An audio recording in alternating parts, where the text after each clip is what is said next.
नमस्ते, नमस्कार। मैं आपको प्रत्याभूति की संविदा को हिंदी में विस्तार से उदाहरण सहित समझाती हूँ। प्रत्याभूति की संविदा एक ऐसा अनुबंध है जिसके द्वारा एक व्यक्ति किसी अन्य व्यक्ति के व्यतिक्रम की दशा में उसके वचन का पालन करने या उसके दायित्व का निर्वहन करने का वचन देता है। सरल शब्दों में यह एक ऐसा समझौता है जहाँ एक व्यक्ति प्रत्याभू या जमानतदार किसी तीसरे व्यक्ति मूल ऋणी द्वारा किए गए ऋण या दायित्व के लिए लेनदार को सुरक्षा प्रदान करता है। यदि मूल ऋणी अपने दायित्व को पूरा करने में विफल रहता है तो प्रत्याभू लेनदार के प्रति उत्तरदायी होगा। भारतीय अनुबंध अधिनियम 1872 की धारा 126 प्रत्याभूति की संविदा को परिभाषित करती है। प्रत्याभूति की संविदा एक ऐसा अनुबंध है जिसके द्वारा एक व्यक्ति किसी अन्य व्यक्ति के व्यतिक्रम की दशा में उसके वचन का पालन करने या उसके दायित्व का निर्वहन करने का वचन देता है।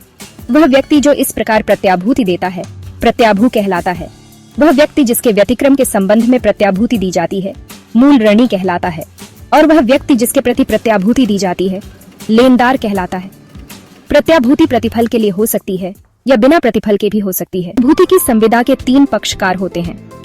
प्रत्याभू श्योरिटी, वह व्यक्ति जो मूल ऋणी के व्यतिक्रम की दशा में दायित्व का निर्वहन करने का वचन देता है। इसे जमानतदार भी कहा जाता है।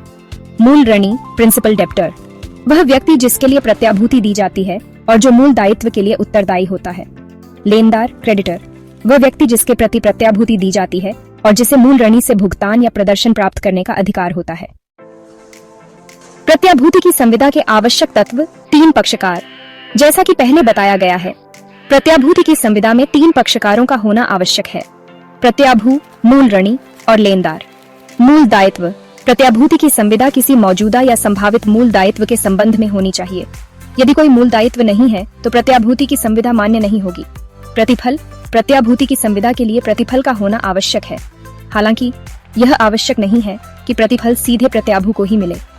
मूल ऋणी के लाभ के लिए किया गया कोई भी कार्य प्रत्याभू के लिए पर्याप्त प्रतिफल माना जा सकता है।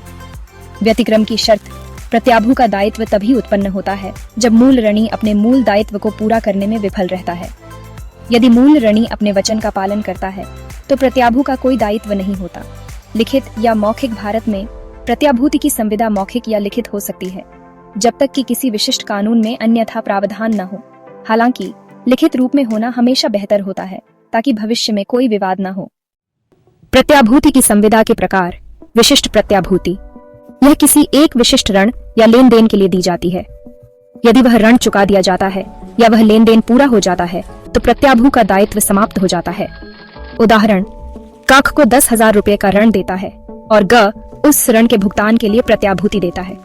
यह एक विशिष्ट प्रत्याभूति है और जैसे ही खक को 10,000 रुपए चुका देता है ग का दायित्व समाप्त हो जाता है।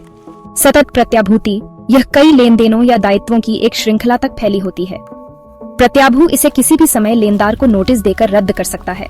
उदाहरण, क आख को एक पुस्तक विक्रेता के रूप में नियुक्त करता है और ग ख द्वारा खरीदी गई पुस्तकों के मूल्य के भुगतान के लिए 5,000 रुपए तक की सीमा तक सतत प्रत्याभूति देता है। पहले 3,000 रुपए की पुस्तकें खरीदता है, फिर 2,000 रुपए की और खरीदता है। ग की प्रत्याभूति 5,000 रुपए तक के सभी भुगतानों को कवर करती है। यदि ग नोटिस देता है तो उसकी प्रत्याभूति नोटिस के बाद किए गए किसी भी लेन देन पर लागू नहीं होगी। प्रत्याभू का दायित्व मूल ऋणी के दायित्व के सह विस्तारी होता है जब तक कि संविदा में अन्यथा प्रावधान न हो। इसका मतलब है कि लेनदार मूल ऋणी के साथ साथ प्रत्याभू पर भी मुकदमा कर सकता है यदि मूल ऋणी अपने दायित्व को पूरा करने में विफल रहता है। हालांकि लेनदार को आम तौर पर पहले मूल ऋणी पर मुकदमा करने की आवश्यकता नहीं होती है जब तक कि संविदा में कोई विशेष शर्त न हो। उदाहरण, मान लीजिए कि राहुल एक बैंक से 50,000 रुपए का ऋण लेना चाहता है।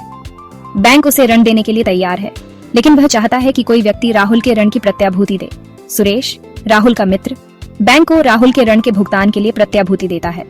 इस स्थिति में एस्टेरिस्क राहुल मूल ऋणी है, सुरेश प्रत्याभू है, एस्टेरिस्क बैंक लेनदार है। यदि राहुल ऋण चुकाने में विफल रहता है तो बैंक सुरेश से 50,000 रुपए की वसूली कर सकता है। के अधिकार। मूल ऋणी के विरुद्ध अधिकार। अधिकारण का अधिकार, जब प्रत्याभू लेनदार को मूल ऋणी के व्यतिक्रम पर भुगतान करता है तो उसे लेनदार के वे सभी अधिकार प्राप्त हो जाते हैं जो मूल ऋणी के विरुद्ध थे। क्षतिपूर्ति का अधिकार, प्रत्याभू को मूल ऋणी से वह राशि वसूल करने का अधिकार है जो उसने लेनदार को चुकाई है, बशर्ते कि प्रत्याभूति सद्भाव पूर्वक दी गई हो।